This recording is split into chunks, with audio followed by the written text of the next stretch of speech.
ஹாய்ங்க, நான் பிரியா. இந்த வீடியோ எடுத்து ரொம்ப நாள் ஆயிடுச்சுங்க. எப்படி 2 மந்த்ஸ்க்கு முன்னாடி இருக்கும்.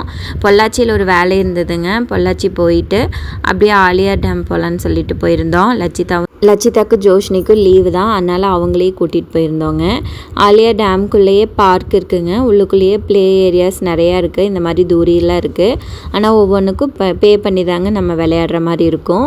இந்த கேம் வந்து இவங்க 2 பேர்த்துக்கும் ரொம்ப பிடிக்கும். அதனால் இதுக்குள்ளே கொஞ்சம் நேரம் டைம் ஸ்பெண்ட் பண்ணிகிட்டு இருந்தாங்கங்க.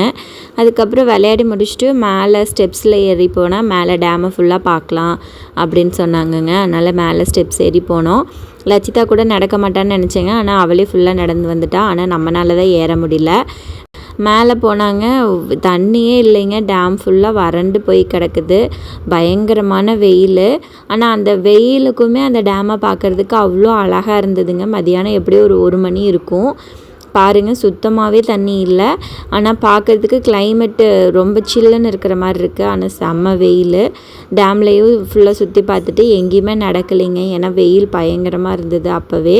அதனால் அப்படியே கீழே இறங்கி வந்துட்டோம். இந்த டேமுக்கெல்லாம் எங்கள் அம்மா அப்பா என்னை சின்ன வயசில் கூட்டிகிட்டு போயிருக்கிறாங்கங்க. அதுவும் பஸ்ஸில் தான். இங்கே அங்கேருந்து போய் டேமெல்லாம் பார்த்துட்டு கீழே மீனெல்லாம் விற்பாங்கங்க. வாங்கி சாப்பிட்டு மங்கி ஃபால்ஸ் போகணும் அப்படின்னா காலையிலேயே நேரத்தில் எழுந்திரிச்சு சிக்கன் பிரியாணிலாம் செஞ்சு சம்பளத்தில் போட்டுட்டு பஸ் ஏறிடுவோங்க. அங்கே போய் தண்ணியில் விளையாடிட்டு சாப்பிடுவோம். என்னமோ தெரிலைங்க, தண்ணியில் விளையாடிட்டா மறுபடியும் பசிக்கும். மறுபடியும் வந்து உட்காந்து சாப்பிடுவோம். குரங்குங்க தொல்லை ஜாஸ்தியாக இருக்குங்க. நம்ம என்ன வச்சாலும் தூக்கிட்டு போயிடும். இப்போ தண்ணியே கம்மியாக தாங்க போகுது. நாங்கள் போகும்போதெல்லாம் தண்ணி ரொம்ப ஜாஸ்தியாக போகுங்க. அந்த லாஸ்ட்லேருந்து சறுக்கிட்டு வந்தோம்னா பயமாக இருக்கும். ஏன்னா அவ்வளோ தூரம் தண்ணி போய்கிட்டே இருக்கும். தண்ணி ஃப்ளோவும் ரொம்ப ஜாஸ்தியாக இருக்கும். இன்றைக்கி வந்து தண்ணி ஃப்ளோவும் கம்மியாக தான் போகுது. அந்தளவுக்கு ரொம்ப லென்த்தியாகவும் இல்லை. அங்கங்கே தேங்கி தான் நின்றுட்டு இருந்தது. இந்த ஒரு இடத்துல மட்டும்தாங்க கொஞ்சம் ஃபாஸ்ட்டாக வந்துச்சு. அதனால எல்லோரும் கொஞ்சம் நேரம் நின்றுட்டு ஜாலியாக என்ஜாய் பண்ணியாச்சுங்க. இதில் லட்சிதாவுக்கும் ஜோஷ்னிக்கு தான் ரொம்ப ஹாப்பி. சூப்பராக என்ஜாய் பண்ணிவிட்டு வீட்டுக்கு வந்தாச்சு.